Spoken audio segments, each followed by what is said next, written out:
नमस्कार, मी हेमाली मोहिते. झी 24 तासवर 24 तास प्राईम मध्ये सुरुवातीला आत्ताच्या घडीची एक मोठी बातमी राज्य मंत्रिमंडळ विस्तारासंदर्भातली. भाजपकडून उद्या शपथ घेणाऱ्यांची नावं जवळपास निश्चित झाली असली तरी शिंदे गटाकडून नेमके कोण कोण शपथ घेणार याचा अंतिम निर्णय अद्याप झालेला नाही. आज रात्री उशिरा मुख्यमंत्री एकनाथ शिंदे नंदनवन बंगल्यावर पोहोचल्यावर शिंदे गटातील काही मोजक्या लोकांची बैठक आहे. या बैठकीत ही नावं अंतिम केली जाणार असल्याची माहिती मिळते. शिंदे गटातील संभाव्य मंत्र्यांची नावं एकदा पाहूया. उद्या मंत्रिमंडळ विस्तार होतोय. सकाळी 11 वाजता शपथविधी होईल. सिंधुदुर्गमधून दीपक केसरकर, दादा भुसे, उदय सामंत, अब्दुल सत्तार, गुलाबराव पाटील, संदीपान बुमरे, शंभूराज देसाई आणि संजय शिरसाट हे संभाव्य मंत्री आहेत शिंदे गटातून. तसंच तानाजी सावंत आणि बच्चू कडू यांच्याही नावांचा समावेश होऊ शकतो. याच संदर्भात आपण अधिक माहिती घेऊया आमचे प्रतिनिधी कृष्णात पाटील यांच्याकडून. कृष्णात, उद्या सकाळी 11 वाजता मंत्री शपथ घेणार आहेत, मात्र अद्याप शिंदे गटाची नावं निश्चित झालेली नाहीयेत. काय नेमकं कारण आहे? हेमाली, उद्या एकूण शिंदे गट आणि त्याचबरोबर भाजप याची एकूण 18 जणांचा शपथविधी होणार असल्याची माहिती समोर आलेली आहे. म्हणजे उद्या कदाचित 9 शिंदे गटाचे आणि 9 भाजपचे असे एकूण 18 जण शपथ घेऊ शकतील.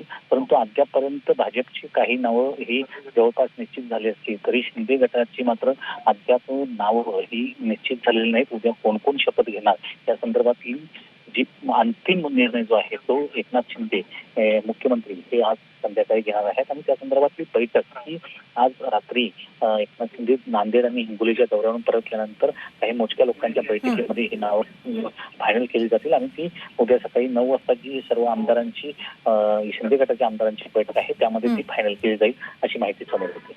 नक्की, धन्यवाद कृष्णात आपण दिलेल्या या सविस्तर माहितीबद्दल. आज रात्रीच्या बैठकीनंतर शिंदे गटातील मंत्र्यांची नावं निश्चित केली जातील. तर दुसरीकडे भाजपच्या मंत्रिपदाची 9 नावं निश्चित झालेली आहेत. संभाव्य मंत्री देवेंद्र फडणवीसांच्या सागर बंगल्यावर दाखल झाले. सुधीर मुनगंटीवार, प्रवीण दरेकर, रवींद्र चव्हाण, राधाकृष्ण विखे पाटील, विजयकुमार गावित, संजय कुटे सागर बंगल्यावर आले. उद्या मंत्रिमंडळ विस्तार होतोय. या पार्श्वभूमीवर उपमुख्यमंत्री देवेंद्र फडणवीसांच्या सागर बंगल्यावर भेटीगाठींना मोठा वेग आलाय. भाजपच्या संभाव्य मंत्र्यांच्या यादीत कुणाकुणाची नावं आहेत पाहूया एकदा. चंद्रकांत पाटील, सुधीर मुनगंटीवार, गिरीश महाजन उद्या शपथ घेण्याची शक्यता आहे. राधाकृष्ण विखे पाटील, सुरेश खाडे, अतुल सावे यांचीही मंत्रिपदी वर्णी लागतेय. मंगल प्रभात लोढा, रवींद्र चव्हाण, विजयकुमार गावित यांचीही नावं चर्चेत आहेत.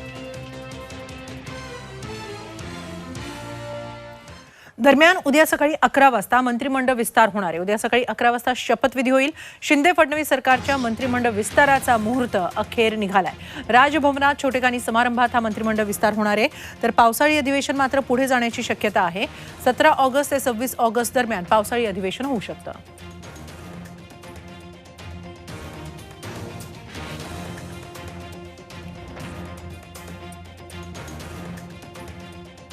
सकाळी 11 वाजता राजभवनाच्या दरबार हॉलमध्ये शपथविधी होणार आहे. याचाच आढावा घेतलाय आमचे प्रतिनिधी मनोज कुलकर्णी यांनी. राज्यात सत्ता बदल झाल्यानंतर मंत्रिमंडळ विस्तार कधी होणार याकडे सर्वांचं लक्ष होतं आणि आता त्या मंत्रिमंडळाचा मुहूर्त ठरलेला आहे. उद्या 9 ऑगस्टला सकाळी 11 वाजता राजभवन या ठिकाणी हा मंत्रिमंडळाचा विस्तार होणार आहे आणि त्या अनुषंगानेच अधिकाऱ्यांची या ठिकाणी ये-जा सुरू आहे. पोलीस असतील, त्याचबरोबर महाराष्ट्र शासनाचे उच्च अधिकारी असतील ते या ठिकाणी आतमध्ये गेलेले आहेत. सगळी जी उद्याची परिस्थिती असणार आहे, कशा प्रकारे अरेंजमेंट करायची ह्या सगळ्या गोष्टीची पाहणी करत असल्याचं पाहायला मिळतं. त्याचबरोबर सुरक्षेच्या दृष्टीने मुंबई पोलिसांचे अधिकारीसुद्धा या ठिकाणी आतमध्ये गेलेले आहेत. त्यांनीसुद्धा सुरक्षेचा आढावा घेतल्याचं पाहायला मिळतं आहे. ज्या क्षणाची वाट बघत होता सगळ्या महाराष्ट्राचं लक्ष लागलं होतं की कधी मंत्रिमंडळाचा विस्तार होणार आहे आणि तो अखेर आता ठरलेला आहे. Video journalist Ravisa Manoj Kulkarni, Zee 24 तास, मुंबई. तर मंत्रिमंडळ विस्तारात गृह खातं आणि अर्थ खातं हे उपमुख्यमंत्री देवेंद्र फडणवीस यांच्याकडेच राहणार आहे. आधीच्या कार्यकाळातही गृह खातं फडणवीसांकडे होतं, त्यामुळे याही वेळी गृह खातं त्यांच्याकडे राहील. याशिवाय अर्थ खातंही त्यांच्याचकडे असेल.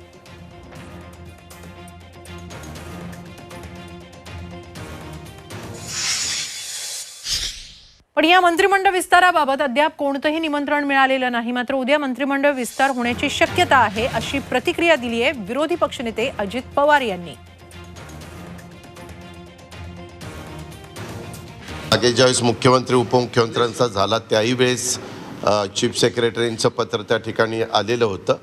तसं अजून काही आलेलं नाही आहे, परंतु कदाचित उशिरा पण येऊ शकतं. आणि मंत्रिमंडळ कधी करायचं काय करायचं हे अनेक दिवस आपण सगळेजण पाहत होतो. ते फक्त लवकरात लवकर अशा प्रकारचे उत्तर देत होते. पण आता मात्र दिल्लीची त्यांची ट्रिप झालेली आहे आणि आज पण काहीतरी 2 जण नंदनवनला बसलेले होते.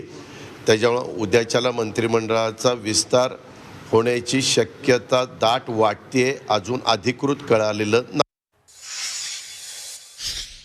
तर उद्धव ठाकरेंनी देखील या मंत्रिमंडळ विस्तारावरूनच शिंदे फडणवीसांना टोला लगावलेला आहे. 2 जण दिल्लीत चक्रा मारतात पण पाळणा हलत नाही अशा शब्दात उद्धव ठाकरे यांनी शिंदे फडणवीसांना टोला लगावलाय. मंत्रिमंडळ विस्तारावरून त्यांनी टीका केलेली आहे सरकारवर. गद्दारांचं नामोनिशाण शिल्लक राहणार नाही असंही ते म्हणाले. तर मी मैदानातून पळणार नाही तर लढणार असा निर्धारही उद्धव ठाकरे यांनी बोलून दाखवला. जर हिंमत असेल तर निवडणुका घ्या ना. अजूनही 40 दिवस झालेले 2 जण दिल्लीत चक्रा मारतायत पण पाळणा काही हलत नाही. अरे असं काही संबंध लावू नका. मी आता बातमी आलेली की उद्या कदाचित विस्तार होणार. आता विस्तार झाल्यानंतर सुद्धा काय दिवे लागणार आहे ते त्यांचं त्यांना लग लावू. मी मात्र तुमच्या सगळ्यांच्या विश्वासाने आणि भरोश्यावरती मैदानात उतरलेलो आहेच. मी मैदान सोडून पडणाऱ्यांना नाही. शिवसेना नेते आणि राज्यसभा खासदार संजय राऊत यांची रवानगी आता आर्थर रोड जेलमध्ये झाली आहे. पुढच्या 22 ऑगस्टपर्यंत त्यांचा मुक्काम आर्थर रोड जेलमध्येच असणार आहे. तिथे राऊतांना घरचं जेवण मिळणार की जेलचं? त्यांना जमिनीवर झोपायला लागणार की बेड मिळणार?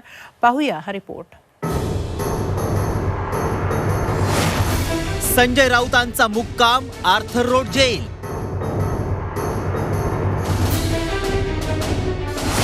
हवेशीर खोलीऐवजी राऊतांना जेलची हवा.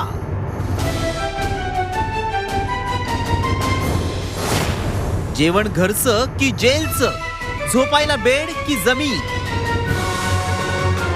शिवसेना नेते आणि राज्यसभा खासदार संजय राऊत यांचा मुक्काम आता येत्या 22 ऑगस्ट पर्यंत आर्थर रोड जेलमध्ये असणार आहे. माजी मंत्री अनिल देशमुख आणि नवाब मलिक यांच्या पाठोपाठ संजय राऊतही आता आर्थर रोड जेलमध्ये कैदी बनलेत. राज ठाकरे, मोहित कंबोज आणि किरीट सोमय्या यांनी केलेली राऊतांबद्दलची भविष्यवाणी खरी ठरली आहे.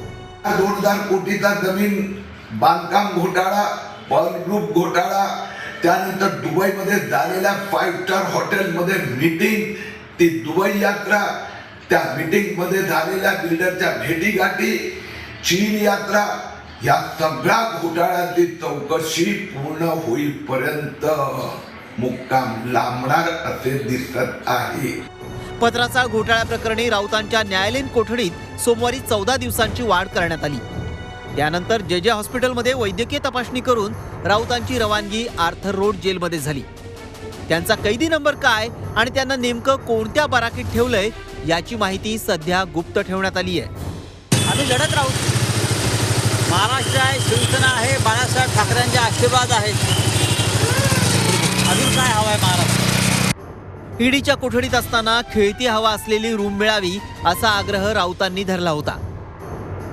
मात्र आता आर्थर रोड जेलमध्ये त्यांना इतर कैद्यांप्रमाणे बंद खोलीत ठेवलं जाणार आहे. जेलमध्ये बेडची व्यवस्था व्हावी अशी मागणी राऊतांनी सोमवारी केली. तेव्हा जेलच्या नियमानुसार बेडची व्यवस्था करावी असं कोर्टानं सांगितलंय. संजय राऊत यांच्या हृदयावर शस्त्रक्रिया झाली आहे.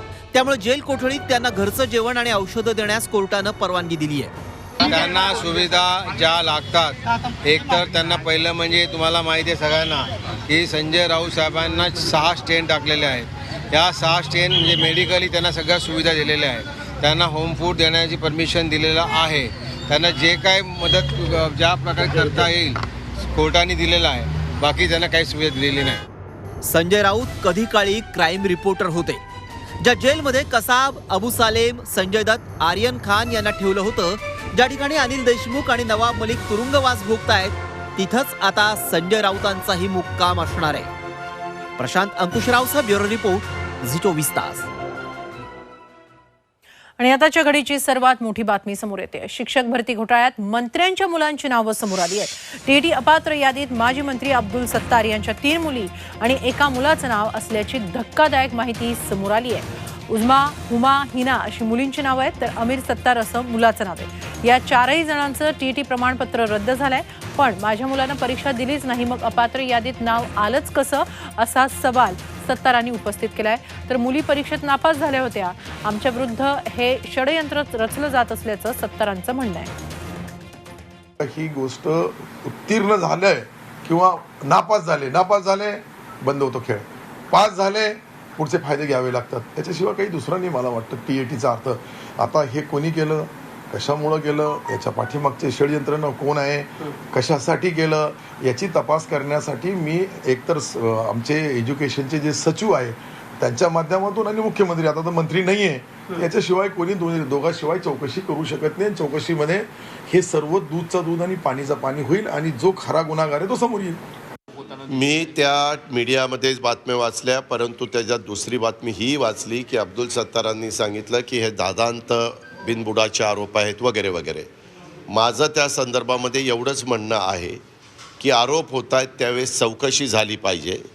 चौकशी अतिशय पारदर्शकपणे झाली पाहिजे आणि वस्तुस्थिती महाराष्ट्राच्या जनतेच्या समोर आली पाहिजे की नक्की अब्दुल सत्तार म्हणतायत ते खरं आहे का, ज्या चॅनलनी ते वृत्त दाखवलेलं आहे ते खरं आहे.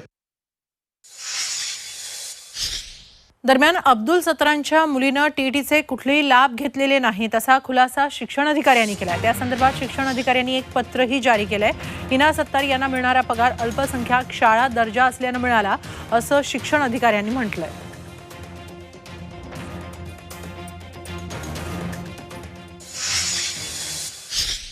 टीईटी घोटाळा प्रकरणात आणखी एक मोठी बातमी समोर येते. टीईटी अर्थात शिक्षक पात्रता परीक्षा घोटाळ्याप्रकरणी ईडीकडून मनी लॉन्ड्रिंगचा गुन्हा दाखल करण्यात आलाय. ईडी झोन 2च्या अधिकाऱ्यांनी हा गुन्हा दाखल केलाय. त्यामुळे तुकाराम सुपेंसह जीएस सॉफ्टवेअर कंपनीचा प्रमुख अश्विन कुमार, कंपनीचा संचालक प्रितेश देशमुख, अभिषेक सावरीकर, सुखदेव डेरे, सौरभ त्रिपाठी यांची आता ईडीकडून चौकशी होण्याची शक्यता आहे. टीईटी घोटाळ्याप्रकरणी पुणे पोलिसांनी काही दिवसांपूर्वी ईडीला कागदपत्रही पाठवली होती.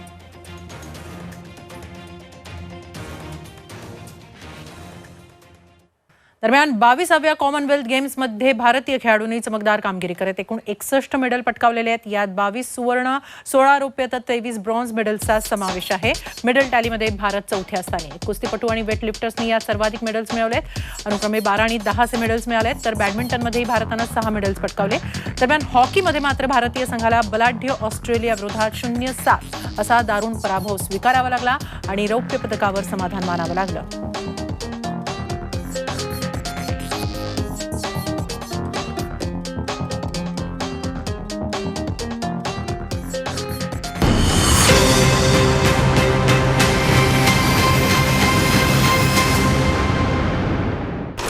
लाल मातीतली कुस्ती म्हणजे